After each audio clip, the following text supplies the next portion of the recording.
E hazards and management, sorry, e waste hazards and management के बारे में क्या बात करेंगे आज हम? E waste hazard and management कि हमारे ई वेस्टेज के क्या क्या नुकसान हैं और हमें कैसे उसे मैनेज करना है, इनके बारे में आज जानने की कोशिश करेंगे। ओके, तो ई वेस्ट, सबसे पहले तो आपको ये जानना है कि what is the meaning of the e waste. E waste का मतलब होता क्या है, क्या होता है ई वेस्ट? अगर आप ई वेस्ट की बात करते हो तो what is the meaning of the e waste, सबसे पहले तो आपको ये जानने की जरूरत है। देखो, ई वेस्ट का फुल फॉर्म होता है इलेक्ट्रॉनिक वेस्ट। इलेक्ट्रॉनिक वेस्ट का मतलब होता है जहां पे कुछ इलेक्ट्रिक या इलेक्ट्रॉनिक गैजेट्स इंक्लूड हो जाते हैं, या वो ऐसे डिवाइस, मतलब इलेक्ट्रिक या इलेक्ट्रॉनिक डिवाइस जो फर्दर यूज में नहीं है आपके। आपका कोई फोन, पुराना सा फोन खराब हो गया हो, घर पे रखा हुआ, फेंका हुआ है, उसको कोई यूज नहीं कर रहा है। कोई कंप्यूटर डेस्कटॉप हो सकता है, मॉनिटर हो सकता है, कोई टीवी हो सकता है, कोई रेडियो हो सकता है, टेप रिकॉर्डर हो सकता है, लैपटॉप हो सकता है ना, टैबलेट्स हो सकते हैं, कुछ स्पीकर्स हो सकते हैं, कुछ प्रिंटर्स हो सकते हैं, स्कैनर्स हो सकते हैं, कुछ ऐसे डिवाइस हो सकते हैं जो या तो इलेक्ट्रिक डिवाइस हो या इलेक्ट्रॉनिक डिवाइस हो। इलेक्ट्रिक में आपका बल्ब भी आ जाएगा, your bulb is also there a part of the electric. Now it is bulb भी इलेक्ट्रॉनिक बल्ब होने लगे हैं, सर्किट बेस्ड बल्ब होने लगे हैं। तो इन सभी डिवाइसेस का जो मान लो आप यूज में नहीं है लेकिन घर में कहीं ना कहीं रखा हुआ है एज अ कबाड़, एज अ कबाड़ मतलब यूजलेस मटेरियल्स के, वेस्टेज के मटेरियल्स के फॉर्म में, जिसकी लाइफ खत्म हो चुकी है, उसे हम ई वेस्ट कहते हैं। नाउडेज क्या है कि टेक्नोलॉजी का एडवांसमेंट इतना ज्यादा हो रहा है कि दो सिचुएशन में जो हमारा सामान है वो दो परिस्थिति में वेस्टेज की कैटेगरी में चला जाता है। एक तो होता है कि वो आउटडेटेड हो गया, वो जो प्रोडक्ट था वो आउटडेटेड हो गया, और एक होता है कि वो टोटली डेड हो गया, टोटली डेड हो गया, वो यूज में नहीं आ सकता, वो काम में नहीं आ सकता है। दोनों ही परिस्थिति में आप उसे क्या करते हो, अपने घर के किसी कोने में डाल देते हो। आउटडेटेड प्रोडक्ट के साथ प्रॉब्लम क्या है, फैसिलिटी क्या है, एडवांटेज है कि आप चाहो तो इसको यूज में ला सकते हो, लेकिन अब क्या उस यूज में मजा नहीं आएगा, इसलिए आप उसको यूज में लेना नहीं चाहते हो। और डेड प्रोडक्ट का क्या है कि आप उसे कबाड़ वाले को बेच सकते हो, directly you sell to the कबाड़। तो अब है कि आपको करना क्या है, तो यहां पे ये चीज बताया जा रहा है, in this topic we are going to understand कि what are the disadvantage of the e wastage. जो ई वेस्टेज है उसकी क्या क्या समस्याएं होने वाली है, क्या हो रही है हमारे समय में। कहता है कि ई वेस्ट अभी टेक्नोलॉजी के एडवांसमेंट के साथ साथ क्या हो रहा है कि बहुत ज्यादा ई वेस्टेज निकलने लगे हैं। हर कोई के हाथ में एक फोन है, दो फोन है, कोई लोग तीन तीन फोन रखने लगे हैं, है ना। हर किसी का अलग अलग यूज हो रहा है। अब तो जितना ज्यादा आप गैजेट यूज करोगे उतना ज्यादा वो खराब भी होगा, और ये क्या आपके इन्वायरमेंट को बहुत ज्यादा नुकसान पहुंचा रहे हैं आजकल। The increase of the use of the electronic equipments has caused an exponential increase in the number of discarded products. मतलब बहुत ज्यादा ऐसे प्रोडक्ट्स हैं जिसको आपने छोड़ दिया है, यूज से बाहर निकल गया है। Lack of awareness and appropriate skill, मतलब आपके पास ना तो ज्ञान है उसके बारे में, आपको इसकी जानकारी नहीं है, या आपको इतना स्किल नहीं पता है कि how you are going to manage this wastage. ये जो खराब हो गए थे सामान, इसको किस तरीके से मैनेज किया जाए, किस तरीके से इस waste electrical and electronic equipments को कैसे मैनेज किया जाए। तो so waste electrical electronic equipment is becoming the major concerns for the all countries. पूरे विश्व के लिए ये आज एक बहुत बड़ी समस्या बनी हुई है। और ग्लोबली देखा जाए तो ई वेस्ट करीबन more than 5% of the municipal solid wastage में जो इसका योगदान है, ई वेस्टेज का योगदान अगर देखा जाए तो जो भी म्युनिसिपल सॉलिड वेस्टेज आपके आसपास शहर में निकल रहे हैं उसमें 5% योगदान जो है ई वेस्टेज का है। So now it is very important for us, ये हमारे लिए जानना बहुत जरूरी है कि कैसे ई वेस्ट को प्रॉपर तरीके से डिस्पोज किया जाए, सो दैट जो डैमेज हो रहा है इन्वायरमेंट को उसको रिड्यूस किया जा सके, मिनिमम किया जा सके, और हम उसका कुछ फायदा ले सके। Now we are going to talk about the what are the different impacts, क्या होते हैं ई वेस्टेज से, क्या इंपैक्ट होगा हमारी सोसाइटी पे। अगर टू सम एक्सटेंट देखा जाए, कुछ हद तक देखा जाए, तो e waste is responsible for the degradation of our environment. मतलब हमारे एनवायरनमेंट में जो डिग्रेड हो रहा है, क्वालिटी खत्म हो रही है, पॉल्यूशन आ रहा है, उसके पीछे हमारा ई वेस्ट का भी योगदान है। Whether it is the emission of gases, चाहे वो गैस इमिशन की बात हो रही हो, fumes into the atmosphere, discharges of the liquid wastage into the drains, disposal of the solid e-waste material। तो ये सब जो है इन्वायरमेंट में क्या क्रिएट कर रहे हैं, तो इन्वायरमेंट को पॉल्यूट कर रहे हैं। चाहे वो सॉइल पॉल्यूशन की बात हो, आप सॉइल पॉल्यूशन की बात करो, है ना, आपने कचरे को फेंक दिया जमीन के अंदर, वो क्या करेगा, वहां पे कुछ ना कुछ केमिकल रिएक्शन करेगा और सॉइल की फर्टिलिटी को डिग्रेड कर देगा, या वहां से कुछ ना कुछ केमिकल्स प्लांट्स के थ्रू फिर हमारे पास आएगा। या फिर आप एयर पॉल्यूशन की बात करो, यहां भी इसका योगदान है ना। या फिर आप वाटर पॉल्यूशन की बात करो, अगर सॉइल पे आपने कोई चीज कचरे में फेंक रखा है, इलेक्ट्रॉनिक गैजेट्स वो रिएक्ट कर रहा है, बरसात की पानी के साथ वो जमीन के अंदर भी जा सकता है, और जब जमीन के अंदर जाएगा तो वाटर के थ्रू हमारे पास वो आएगा, है ना। तो इस तरीके से अगर देखा जाए तो ई वेस्टेज इन सभी को इफेक्ट कर रहा होता है, इन्वायरमेंट को खराब कर रहा है, एयर पॉल्यूशन जमीन को खराब कर रहा है, सॉइल पॉल्यूशन एंड वाटर के साथ। When e-waste is carelessly thrown or dumped, कहता है कि अगर आपने किसी भी ई वेस्टेज को ऐसे ही फेंक दिया या ऐसे ही किसी खाली जमीन पे छोड़ दिया, है ना, ग्राउंड पे फेंक दिया, तो सर्टेन एलिमेंट्स और metals use in production of electronic products cause air water and soil pollution.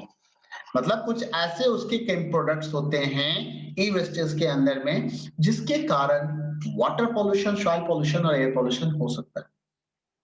और जब ये प्रोडक्ट एयर के कांटेक्ट में आएंगे, उसके मॉइस्चर्स के कांटेक्ट में आएंगे, है ना, they tend to the leach and as a result the harmful chemicals seep into the soil causing soil pollution। further, when these chemicals reach and contaminate the natural groundwater, it causes the water pollution। मतलब आप देखिए कैसे ये पानी पहले तो हवा में मिक्स हो जा रहा है, तो हवा को खराब कर रहा है, फिर क्या हो रहा है, केमिकल्स से जमीन में जाके सॉइल को पॉल्यूट कर रहा है, फिर क्या हो रहा है कि ये सॉइल के थ्रू पानी के अंदर चला जा रहा है, तो वाटर भी पॉल्यूट हो जा रहा है। और इसके बाद कंडीशन ये हो जाती है कि अगर आप जमुना को देख लो जो दिल्ली में है, उसकी कंडीशन खराब क्यों है आज के समय में? ऐसा नहीं कि सिर्फ फैक्ट्रीज हैं, वहां पे कई तरह के वेस्टेज वहां पे जा रहे होते हैं, और वो पानी ऐसा हो जाता है कि that is the totally unfit for the humans, even the animals and even the for the agriculture use also. मतलब पेड़ पौधों में डालने में भी खतरा है। When dust particles loaded with the heavy metals enter the atmosphere, it causes the air pollution also। और इसके कारण हमारा एयर पॉल्यूशन भी हो रहा होता है। ये तो चलो, ये तो हो गया कि इन्वायरमेंट पे क्या इंपैक्ट है। Now the question is that what are the different impacts of the e wastage on the environment. तो आपको बताना है कि एयर पॉल्यूशन होगा, 3 पॉइंट्स आते हैं यहाँ पे। अगर किसी ने आपसे पूछा तो आप एयर पॉल्यूशन बताओगे, वाटर पॉल्यूशन बताओगे, ठीक है, और सॉइल पॉल्यूशन बताओगे। इंपैक्ट क्या हो गया, इन्वायरमेंट पे जो इंपैक्ट हो रहा है। Now we are going to talk about the impact on humans. हमारे लिए क्या समस्या है? देखो, एक सबसे बड़ी समस्या है ना, हम बीमार हो रहे हैं, हमारा लाइफ स्टाइल चेंज हो गया। और लाइफ स्टाइल में क्या हो गया है कि आज आदमी आज के समय में घर पे कम और हॉस्पिटल में ज्यादा हो रहा होता है। रीजन ये हो रहा है, हम बीमार हो रहे हैं, कई तरह के सांस लेने की समस्याएं हो रही हैं, किसी को किसी तरह की बीमारियां हो रही है, छोटे छोटे बच्चों को प्रॉब्लम आ रही है। As mentioned before, electrical or electronic devices manufactured using certain metals। मतलब ये कह रहा है कि जब भी हम कोई इलेक्ट्रिकल या इलेक्ट्रॉनिक डिवाइस मैन्युफैक्चर करते हैं तो वहां पे कुछ ऐसे मेटल्स का इस्तेमाल होता है, कुछ ऐसे एलिमेंट्स का यूज हो रहा होता है। एग्जाम्पल के तौर पे देखो, lead, beryllium, okay, cadmium, okay, plastic. You can ask your chemistry teacher कि what are the difference, what are the drawback of this components. Most of this materials are difficult to recycle. ये सारे ऐसे product हैं जिसको कि recycle नहीं किया जाता, and are considered to be caustic, considered to be toxic and carcinogenic. Okay, ये ऐसे प्रोडक्ट हैं। If e waste is not dispose, carcinogenic का मतलब हो गया may cause to cancer, carcinogenic का मतलब हो गया may cause to cancer. If e-waste is not disposed in a proper manner, it can be extremely harmful to humans, plants, animals and environment। मतलब जो कंपोनेंट इसके अंदर है इलेक्ट्रॉनिक गैजेट्स के अंदर, चाहे वो प्लास्टिक के फॉर्म में हो, मेटल्स के फॉर्म में हो, या कुछ लीड्स के फॉर्म में हो, वो सब इतने खतरनाक हैं कि अगर उनको प्रॉपरली नहीं डिकम्पोज किया गया या मैनेज किया गया तो हमारे इन्वायरमेंट और हमारे ऊपर भी उसका बहुत बड़ा इफेक्ट पड़ेगा। One of the most widely used metal in electronic devices, such as monitor and batteries, is lead। कहता है कि मॉनिटर और बैटरी में इसका इस्तेमाल किया जाता है।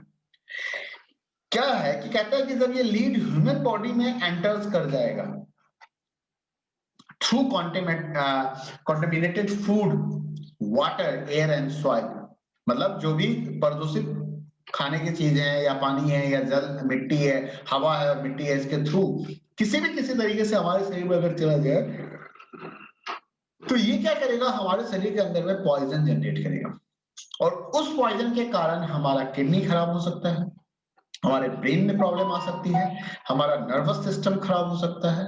और अगर चिल्ड्रन के केस में देखा जाए कि children are particularly vulnerable to lead poisonings, मतलब कई बार बच्चों के केस में ये समस्या आती है, वो बीमार हो जाते हैं इसके कारण। कई बार बच्चे खेलते समय क्या करते हैं, जमीन पे बॉल जा रहा है, बॉल को छू रहे हैं, बॉल कहीं कचरे में चला गया, फिर उसी हाथ से मुंह में टच करते हैं, तो क्या होता है, जिसके कारण ये जो सॉइल पॉल्यूशन के थ्रू वो उनकी बॉडी में एंटर कर जाता है, फिर वो बच्चे जल्दी बीमार हो जाते हैं, फिर उल्टी, दस्त और कई तरह की शिकायतें आने शुरू हो जाती हैं।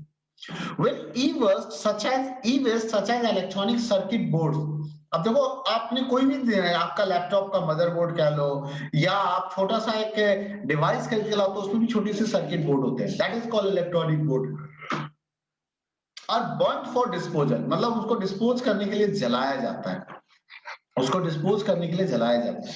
The elements content in them create a harmful chemical, कहता है उसके अंदर जो एलिमेंट्स रखा हुआ है बड़ा ही नुकसानदायक केमिकल क्रिएट करता है, उसको बेरिलियम कहते हैं, called beryllium, and which causes, क्या क्या डिजीज होते हैं, देखो हेल्थ इफेक्ट में आपको नोट करना है कि आपको क्या क्या हेल्थ इंपैक्ट होने वाला है ई वेस्टेज से, ठीक है। तो ई वेस्टेज से एक तो हमारा पॉइजनिंग की बात आ गई कि हमारे बॉडी के अंदर में पॉइजनिंग हो सकता है लीड के कारण और उससे हमारा किडनी खराब हो सकता है, ठीक है, हमें और लीवर में प्रॉब्लम आ सकती है।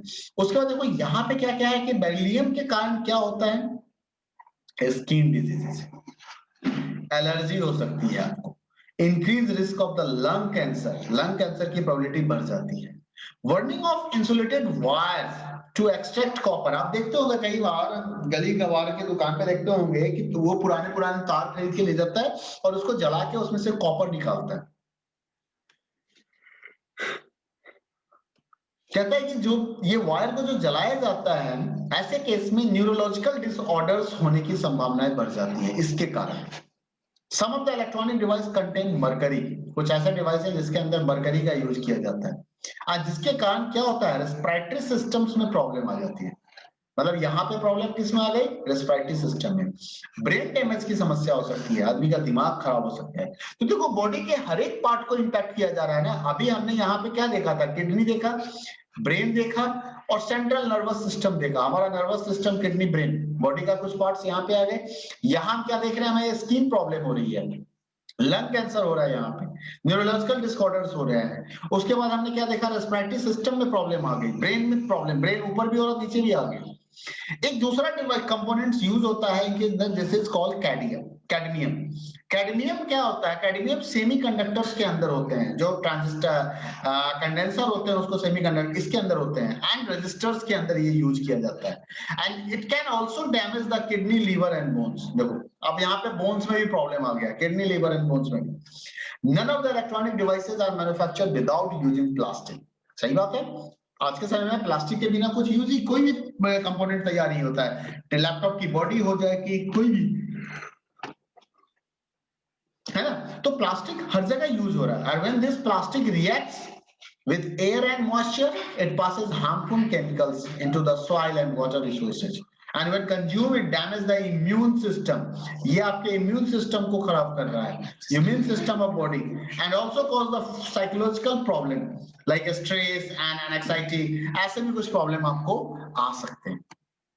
तो that is the impact of the e wastage on your humans. तो नाउ ह्यूमंस की अगर हम बात करें तो हमें कई तरह की प्रॉब्लम आ रही है, यहाँ पे ब्रेन की बात हो रही है, स्किन की बात हो रही है, किडनी, लीवर, है ना, कैंसर, कई तरह के प्रॉब्लम आ रहे हैं इसके कारण। तो ये सारे ड्रॉबैक हैं ई वेस्टेज के।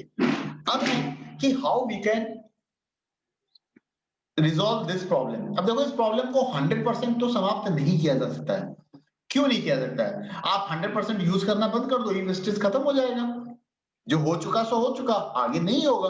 लैपटॉप, मोबाइल, कीबोर्ड, माउस जो भी हैं, जो भी गैजेट्स हम यूज करते हैं, हेडफोन, ईयरफोन, चार्जर, है ना, इन सबको हम यूज करना बंद कर देते हैं, हम आज से 200 साल 2000 साल पुराने में चले जाते हैं, तो वेस्टेज खत्म।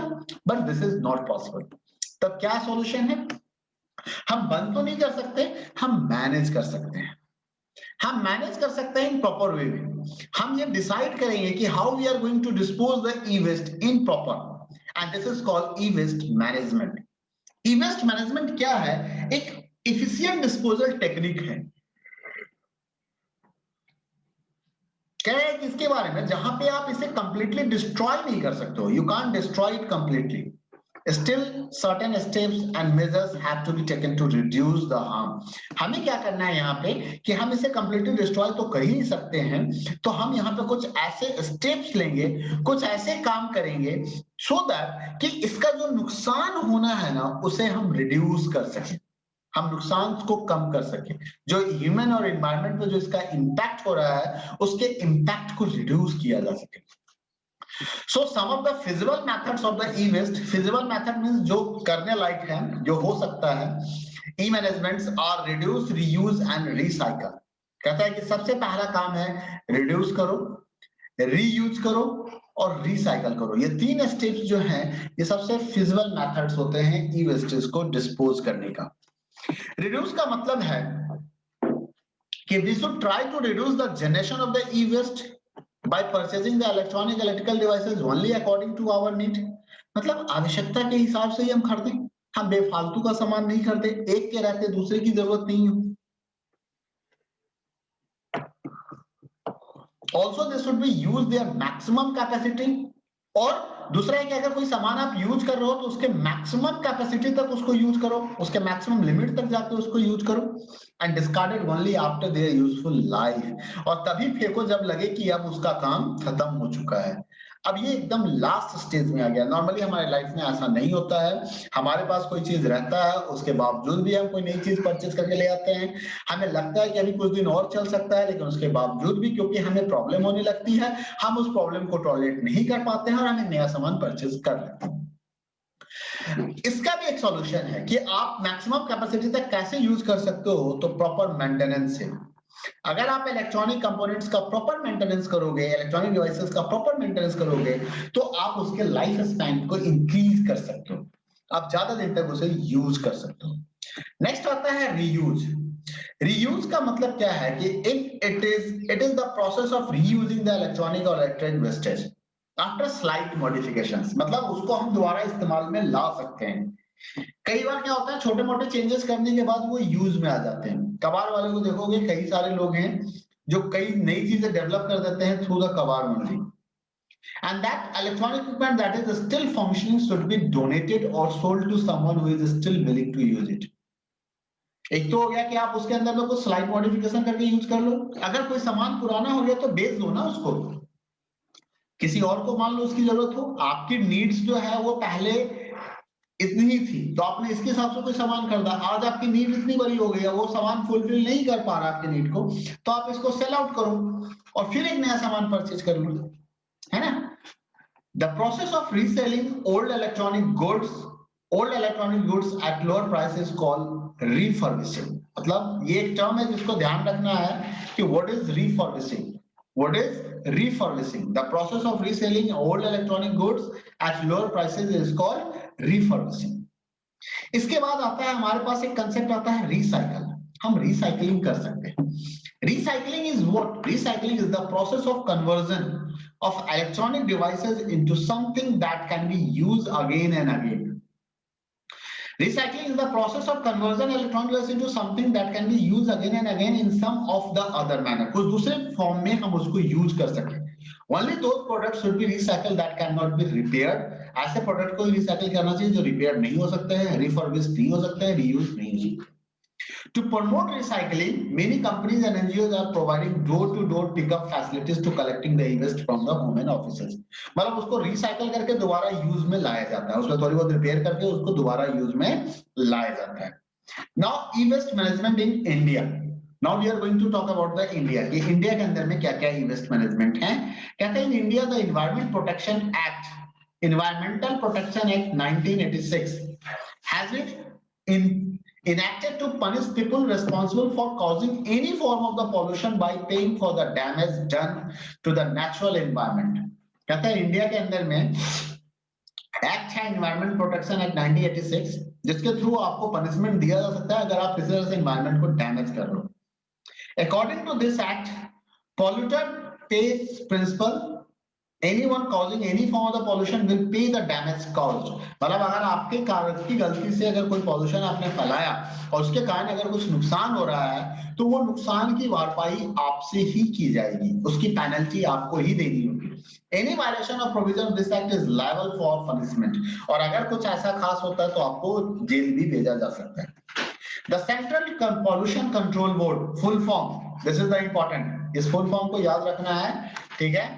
Central Pollution Control Board, okay, CPCB has issued a formal set of the guidelines for proper handling and disposal of e-waste. इन्होंने एक proper guideline निकाल रखी है कि कैसे आप handle कर सकते हो और मैनेज कर सकते हो. According to these guidelines, the manufacturer of any electronic equipment will be personally responsible for the final safe disposal of the product when it becomes e-waste. कहता है कि जो मैन्युफैक्चरर है उसको प्रॉपर व्यवस्था करनी पड़ेगी कि भाई वो इसको मैनेज करेगी इस चीज को. नॉर्मली मैन्युफैक्चरर को करना क्या चाहिए था कि अगर कोई प्रोडक्ट उसकी कंपनी का खराब होता है तो उसे परचेज कर लेना चाहिए था कस्टमर से. एक ऐसा प्रोविजन लाना चाहिए था उसे कि मिनिमम प्राइस के ऊपर उसका कोई भी उसकी कंपनी का प्रोडक्ट किसी भी कंडीशंस में हो, पार्शियली डैमेज हो, फुल्ली डैमेज हो, वर्किंग हो, नॉट वर्किंग हो, उसे वापस ले लेना चाहिए था, सो दैट कि वो उसको प्रॉपर तरीके से रिसाइकल कर सके. क्योंकि कंपनी को पता है ना कि इसके अंदर में कौन कौन सा सामान है जो यूज दोबारा लिया जा सकता है, किसकी क्या प्रोडक्टिविटी है, वो कंपनी को ज्यादा आइडिया है. मान लो इस रजिस्टर का इस्तेमाल हम यहां भी कर सकते हैं तो निकाल के यूज कर लेगा इसको, है ना. The Department of IT, Information Technology, Ministry of Communication, Information Technology has also issued a comprehensive technical guideline, environmental management for information technology industry in India. इन्होंने भी कुछ गाइडलाइन दे रखा है. The industry have to follow these guidelines. ये guidelines industry को follow करना है, recycling करना है, रीयूज ऑफ वेस्टेज करना है. In order to make the consumers aware of recycling of e-waste, prominent smartphone and computer manufacturing companies have started various recycling programs. वो time to time क्या करते हैं, कुछ रिसाइकलिंग प्रोग्राम्स करते हैं, ऑफर दे देते हैं कि आप पुराना बेचिए और नया ले जाइए. Impact on health, अब इनका क्या इम्पैक्ट हो रहा है हेल्थ पे. Impact on health, as a digital technology have penetrated into the different fields, we are spending more time. ये impact of health क्या है, ये usage of टेक्नोलॉजी है कि अगर आपने टेक्नोलॉजी को बहुत ज्यादा यूज किया तो आपके हेल्थ के ऊपर इसका क्या इम्पैक्ट पड़ेगा. आज के समय में ये हो जा रहा है कि लोग 10 to 12 आवर्स कंप्यूटर के साथ बैठे होते हैं, मोबाइल के साथ बैठे होते हैं. लोग सोते हुए मोबाइल को देख रहा है, बैठते हुए मोबाइल को देख रहा है, उठा तो मोबाइल को देख रहा है. तो कई बार हम अपने स्मार्टफोन या लैपटॉप के इंटरेक्शन में आते हैं. तो कहता क्या है कि as a digital technology have penetrated into different fields, we are spending maximum time in front of the screens. चाहे वो मोबाइल स्क्रीन हो, चाहे वो लैपटॉप का स्क्रीन हो, चाहे वो डेस्कटॉप का स्क्रीन हो, चाहे वो टेलीविजन स्क्रीन हो, चाहे वो गेमिंग कंसोल हो, चाहे वो म्यूजिक हो, साउंड डिवाइस हो, जो तो हम उसके अंदर घुस जाते हैं, but interacting in an improper postures.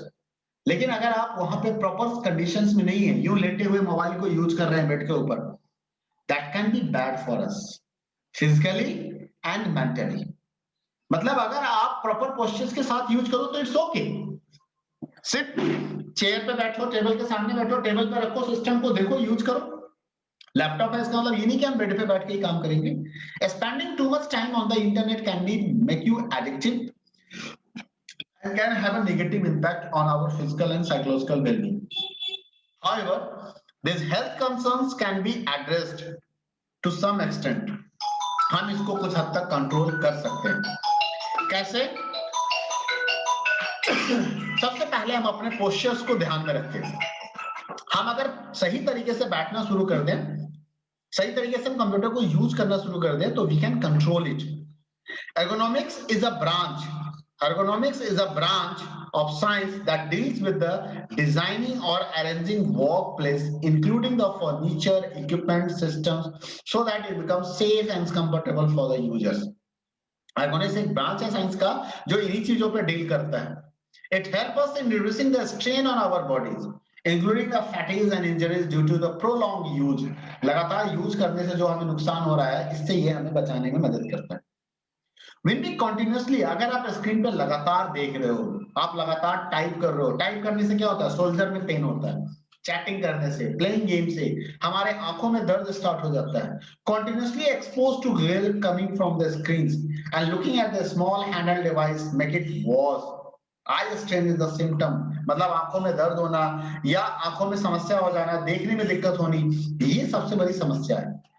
Ergonomically maintaining and viewing distance and angle along with the position can be help to you, okay, can help to us to postures to the maintain in order to avoid the fatigue caused due to this prolonged use of the computer systems। मतलब आप लगातार अगर use कर रहे हो तो अगर मान लो आपकी मजबूरी है कि आपको यूज करना है, तो ये कुछ पोस्चर्स हैं जिसको हमें फॉलो करना चाहिए। व्यूइंग एंगल हमेशा ऐसा होना चाहिए, डिस्टेंस 90 टू 24 इंच के बीच का होना चाहिए हमारे और स्क्रीन के बीच में।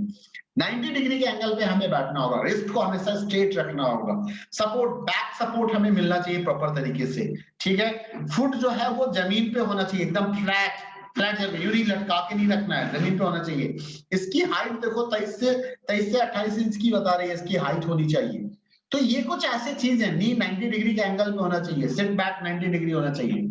अगर आप इसको मेंटेन करते हो तो फिर आप अपने आप जो स्ट्रेन है, जो इसके इम्पैक्ट हैं, उसको कम किया जा सकता है।